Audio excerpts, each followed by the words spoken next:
ராதே கிருஷ்ணா.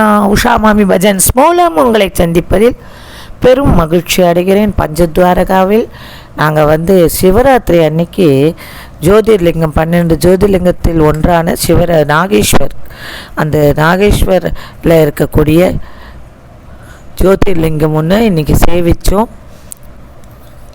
உண்மையாகவே கிள்ளி பார்த்துட்டா கூட என்னால் நம்ப முடியலை. சாதாரணமாக ஒரு சின்ன சிவன் கோவில், அதாவது உருவாக்கப்பட்ட சிவன் கோவிலில் கூட சிவராத்திரி அன்னைக்கு சேவிக்கிறதுங்கிறது ரொம்ப துர்லபம்.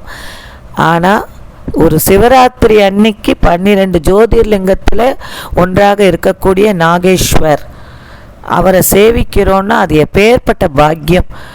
அதுவும் எந்த டென்ஷனும் இல்லாமல் ரொம்ப ரிலாக்ஸாக சேவித்தோம்.